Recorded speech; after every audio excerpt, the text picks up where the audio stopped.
It's on! And October is all about Oktoberfest. The brews and the food. Boozy ice cream, stuffed pretzels, the city's best beer gardens, and a crafty cocktail happy hour. Drink it alone again! So channel your inner Oompa because we've got the places you need to know about. Do you know what this means?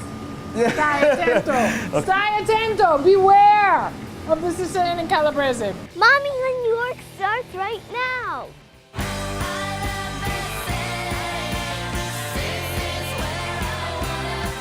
Tony in New York starts right now!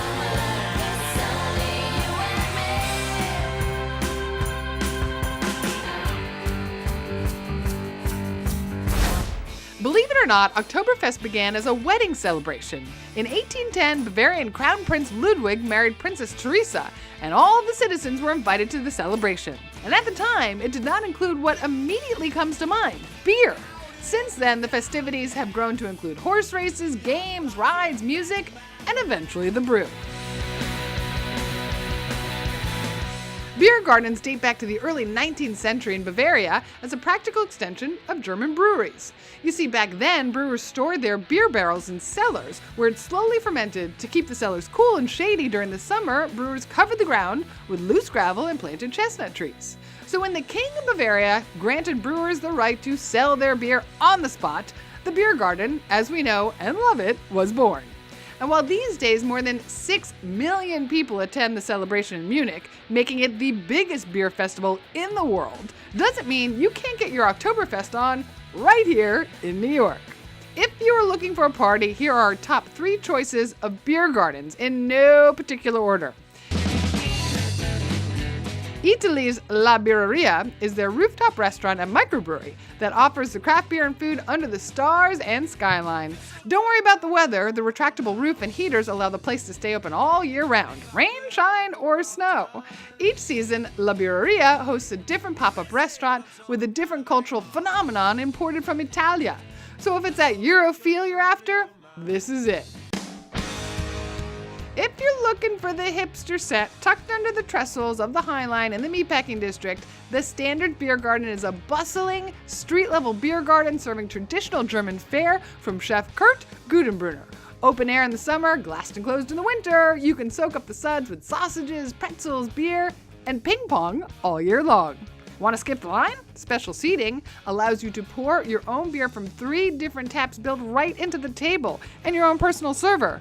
But just remember, privilege ain't cheap. And if you hit Harlem, you will not be disappointed by Bierstrasse. You won't find the phone number anywhere, and it's not where you'd expect to find a beer garden. Located under the 12th Avenue Viaduct beneath the subway tracks right next to the Hudson River. They offer pairings of German beers with classic beer garden food in the outside sitting area or inside. Major points for super cool location. And they have jazz every Wednesday night. If there was a top secret beer garden for New Yorkers in the know, this would be it. While we love beer gardens, we also went in search of unique brews in some out-of-the-way places you need to know about. Our first stop is located south of Hell's Kitchen in the Hudson Yards, right below the 28th Street entrance to the High Line. Death Ave is what they used to call 10th Ave when the street-level freight line ran from 1846 to 1941, mangling and killing hundreds in its path. A well-earned nickname, indeed. But now when I hear Death Ave, I think of this place and this guy, chef, owner, brewer Michael Zizilidis, who floored our entire team. This gastropub is one of the only 2 restaurants that brew their own beer on site. In fact, if you go behind the hidden door down into the basement, that's where the magic happens. It comes straight to the tap from the bright tanks and right into your glass. Let me just say my producer had a few and then a few more with 0 hangover the next day. I've always been making beer, but not on this level, not to the extent. Like in your apartment kind of thing? Michael's drinking a beer, Bob's drinking a beer. Do you need a beer? Yeah, I need a beer. But don't be on the lookout for German fare. Chef honors his Greek heritage. The boy from Astoria plays clever riffs on traditional Greek dishes. Chef, number 1, what are these? These are tacos, but they look a little different than regular tacos? They're more souvlaki than they are tacos. The sausage is homemade. It's Byzantine spices that we use on it, and homemade yogurt. It's delicious. The tomatoes are sauteed. The onions are sauteed. Is this what you're asking? Yeah, I'm asking for a little bit of that, please. Come on. If this doesn't call for it, I don't know what does. Opa. Opa. I'll get back to these. Dish number 2. Did you get the plating of this? No. What did you get? You did nothing. What were you doing back here? What were you doing back here? I got the point. What were you doing back here? Okay, what is this? Tell me what this is. Stacked moussaka. Moussaka. Yes, but stacked. Food just, no. It's my hair. That's not really pretty. Oh, thank you. Moussaka. Stacked moussaka. Moussaka. I was saying it wrong all these years. You know, my husband thinks he's Greek. He's not. Is he Greek? First No. generation or? Oh. No, he just thinks Oh, he's he just Greek. go. That's right. He just thinks he's French Canadian So and everyone- Iroquois Indian. Right. Oh, that's nice. He's like 7 feet tall. Wow. I'm like, dude. I did actually date a Greek guy. He was a professor at NYU. Yanis Bakos. He was Greek. That's all you got to say about it? Well, you're Italian, right? You're Italian? I'm Italian. Yeah, my Italians- parents again were like Greek. Italians are conquered Greeks. Oh, see, you have it Of backwards, course. my friends. Everyone's like, oh, was it the Greeks or the? Okay, I'm not even going to go into You're this because I Sicilian, like right? you. Sicilian and Calabrese. You know what this means? Yeah. Stai attento. Stai attento. Beware of the Sicilian and Calabrese. It's a bechamel sauce. Is that Greek? The cheese is Manuri cheese. Did the Greeks invent the bechamel? No. I don't think so. Conquered Greeks did. I don't think so. Moussaka. Let's have that. Chef Michael, 3-2. I can't even say your last name. How do you say your last name? Zazilidis. Zizilidis. Zazilidis. Yeah, okay. Chef Michael. 3, 2, 1. That's so good. Can Barbecue? you get down here because you didn't shoot anything in the kitchen? Lenny was totally goofing off. What is this? Hellenic barbecue. What? It's a Hellenic barbecue. It's a barbecue? Yeah, it's a. This does not look like a barbecue. Well, it's barbecue. Greek man? It's kind of barbecue. Okay, It's on the okay. grill. I can- So the sauce is our spin Okay, on I'm a sorry. chimichurri I sauce. love Michael, but does this look like barbecue? It looks like something I would Shrimp actually barbecue. eat. I don't really eat barbecue, but I would eat this. Well, it's barbecued shrimp and chimichurri, Oh, but made with parsley instead of cilantro. So it's not really chimichurri. no, He's on to something, people. it works. It totally works. That is so good. And what is this, barbecue vegetables? Yeah, grilled vegetables on top of scordaglia. What was that? Scordaglia. It's garlic mashed potatoes. Say it again. Scordaglia. Say it one more time. Scordaglia. Okay, I'm not gonna try that. Scordaglia. I'm gonna bastardize the language, people. What is that? It's mashed When you potatoes. get down here, you didn't shoot any of this. And I assume you didn't shoot any of this either. I did. What were you doing back here? You're back. I was like out there. I'm like texting. I'm Instagramming. I'm posting. For like half an hour. What was you doing back here? Yeah, I'm not sure. Ah, oh! It's lamb shank that's been braised for 4 hours, over araca, which is a Alaka? it's peas, potatoes, onions, a little bit of sauce, nice and tender, and that's over our scordaglia. So Is this it's how you layers. ate at home as a child? Yes, Really? yes. This was every Are you day. second generation? First generation. So this I mean, was first generation. Did you grow up in Queens? Yeah, Astoria, Astoria, and then Long Island. It's the real deal, people. Are food in my face? No. Coming up, the only place in New York City where you can officially celebrate Oktoberfest with 400-year-old brew recipes perfected by Bavarian monks. And an unlikely spot celebrates Oktoberfest with ice cream that requires an ID.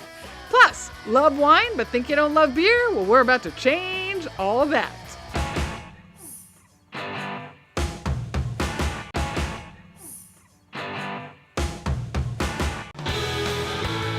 Now, you may not know this, but it's really not Oktoberfest unless you are partaking in an official German-style ale, lager, or pilsner. So if you are a purist, beeline to the Bowery, to the brew pub that will make you think Munich. Paulaner is the only place in all of the United States to brew on-site one of Germany's official Oktoberfest brews, serving Hefeweizen, Munich Lager, and Munich Dark, plus seasonals, all from the nearly 400-year-old recipes of the Bavarian monks who founded Paulaner.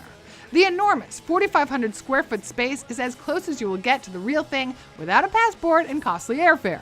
Kegs are tapped, arm wrestling ensues, and October it's pretty much party time all month long. And it's all run by this guy, Marco Santamoro, who is also from Munich, and he describes the scene in the motherland. It's a little bit of a crazy time. 6 million people come to a city of 1.5 million people, so it's like... You're totally outnumbered. We are. And it's not just Americans, it's a lot of Italians, and they come from all over the place. Because they're celebrating one thing and one thing only, and this is this beer here. They come for the celebration of this beer. And You say of this beer. What do you mean by this beer? Well, in particular, it's an Oktoberfest beer, and we wait for it a long time. It only is available at Oktoberfest time, and it's a special brew. It's a little higher on alcohol, but it's so beautifully smooth and balanced. You see the color; it's nice caramel malt in there. It's so drinkable that you. It's so drinkable. Yeah. It almost hurts him so much. It's I so cannot drinkable. just take a sip. No, and. The secret is really this beer is designed over years. It's 200 years of Oktoberfest. Over year and year and year, they make it better so people can drink more than one. And it's you don't want to stop after the first one. That's the secret. And 6% make you happy, but not too much, so you won't fall over. Well, no falling over. We don't want any falling over. On the website, they do provide a link to Uber, which is not a bad idea. But you can soak up the suds with great German fare prepped in the kitchen below by Chef Thomas, like the stuffed pretzel with pork and pickles, and of course the sampler platter for 4, including 4 of the house-made sausages. You have to try the smoked beef infused with dark beer filled with cheddar cheese. There's the crispy fried pig knuckle, half a roasted chicken, complete with Wiener Schnitzel. Cute Boy delivers beer. Oh, cute boys. Delivers beer. Okay. Then he always notices the cute boys. Another hot spot for Oktoberfest will lead you just north of Hell's Kitchen, but don't let its name fool you. The distillery offers up 34 types of craft brew with 24 draft lines. Down in the kitchen below is where you will find Italian chef Ivan Biecco cranking out pub fare with a twist, including fried root veggies, fish and chips with shrimp served in a cast iron skillet, an Irish breakfast flatbread pizza with blood sausage and all the fixins, but then came the coffee-rubbed skirt steak. Some salt and pepper, then we're gonna put some coffee, use espresso rub. Then the olive oil and onto the grill. Zucchini and carrot ribbons are cooked quickly in olive oil and shallots in order to retain their crunch. And once the steak is done, he rolls it and sticks the knife right in. Pan is deglazed and he pours the demi-glace on top. Does anybody have a fork? Nobody want to blow on my flatbread? Does anybody have a fork? With skirt steak. At the distillery with my boy Chef Ivan. I understand. But let's say you're hitting the town with a date who prefers cocktails, then this may be the perfect place for both of you. Siobhan Sweeney is a master mixologist. Her creations, pure boozy perfection. Preview of fall cocktail list going down. We're gonna start actually with a gin and tonic, but it's with a twist. Dry gin, grapefruit, basil, and grapefruit tonic. This seems like it's going to be very refreshing. It was very hot in the kitchen with Ivan. Drink it alone again. Drink it alone again. What's today? Tuesday. My kids are at home with a babysitter. It's all good. Love it. Great. Number 2, what's number 2? Number 2, we're gonna start with kind of a nice full drink. We're gonna do the Charles Grey. Blackberry and Simple, get the muddle, ice, and Black Barrel Jameson with Earl Grey tea. Oh, and it's in the teacup. Comes in a teacup, a little. So you come for your lunch hour, it's kind of inconspicuous, right? It's like the, girlfriend's like, it's like the DL cocktail, right? Oh, I'm just having a lunch break here at the bar at the distillery with a cup of tea. Cup of tea. 3, 2, 1. 2 for 2. You know what you're doing. You've been working with her for 5 years, and now I understand why. What's next? Maple bacon Manhattan. All right, that's my drink. I'm like, that one's for me. We want to see all our cocktails. We're making the maple bourbon Manhattan because I want to drink it. Yeah, I said it. Bullet goes in along with Knob Creek maple, dry vermouth, sweet vermouth, and ground seasoned bacon. Gets mixed and poured, garnished with maple bacon stick and a very dirty cherry. That's what you need before you go home from work. See the kids. Exactly. That is delicious. Delicious. What's next? Now we're gonna make our English rose. Dry English gin, cream, egg white, and lemon. Dry shake, add ice, shake again, pour, and garnish with rose petals. I think it's my favorite one. It's good, isn't it? Well, it's really like trying to pick between your children. You know what I mean? Like, you know which one you like the best, but you're not supposed to say. Say it. Coming up, an unlikely spot celebrates Oktoberfest with ice cream that requires an ID. Love wine, but think you don't love beer? We have found the brewery that is a total game changer in one of our favorite Hudson Valley towns.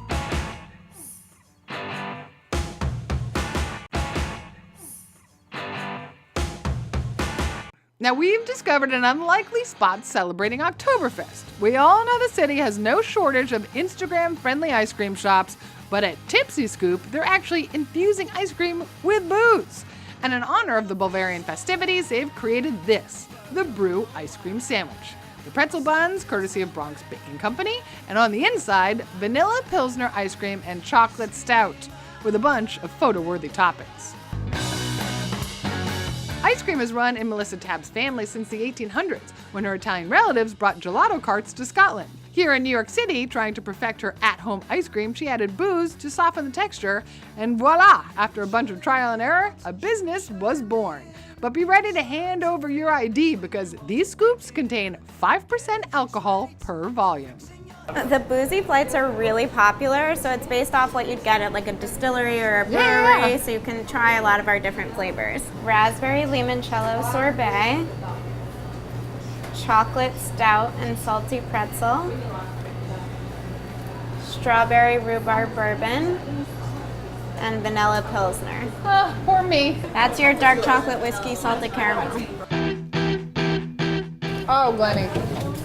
I hope everybody know we don't shoot the show in order. It's maybe the end of the show, but this is my breakfast. This is the breakfast of champions, people. Not everybody can pull this off for breakfast like I can. This one has bacon in it, so it's kind of breakfasty, right? Basically. All right, this is again.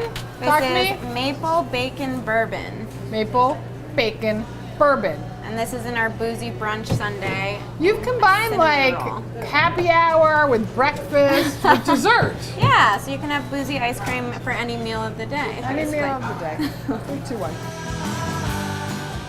Riley, you knew how to call it. Did anybody get the whatever meeting? The Maple Maple bacon. bacon? The people who got the boozy brunch. I'm did. sorry for you. Because you totally messed up. Coming up, love wine but think you don't love beer? Well, we have found the brewery that is a total game changer in one of our favorite Hudson Valley towns.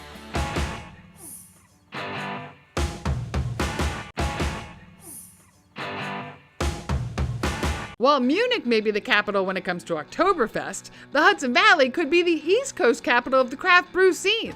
And if you're looking for one of the most innovative breweries around, just head north to this town on the east bank of the Hudson River, Beacon, New York.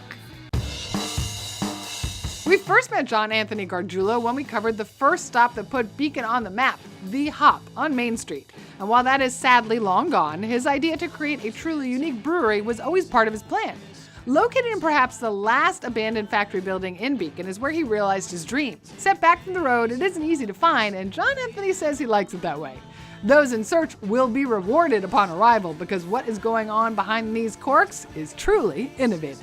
We mostly focus on really nice sour beer here at Hudson Valley Brewery, and we do make really nice fruit-forward IPAs. They don't have fruit in them, but they're very tropical, very well-rounded and drinkable. And we have a great Pilsner also. No dark beer or anything like that right now. Sour beer is hot right now. Talk to me about what actually sour beer is. Well, sour beer is a beer that is fermented with wild yeast and souring bacteria. It goes into all these oak barrels that you see around us, and they sit in there and they age. They become tart and a little acidic.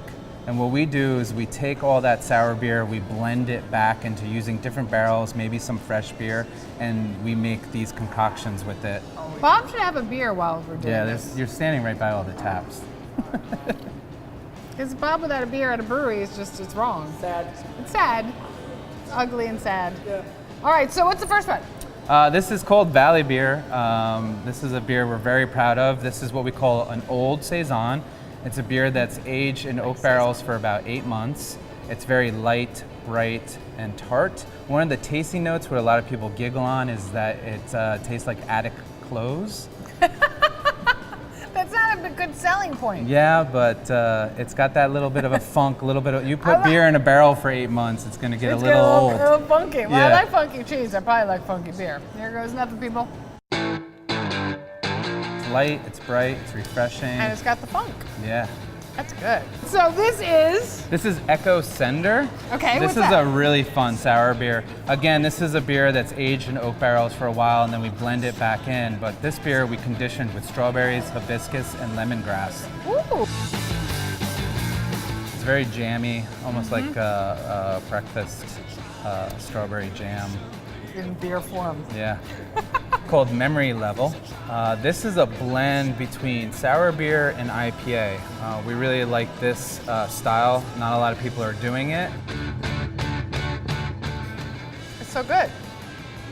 It's so different. It is very different. Yeah. It's different. We drink a lot of beer on this show. Right? Yeah. Bob certainly does. This is Extra Solar. This is a double dry hopped single IPA. So we're very proud of our very hoppy IPAs here.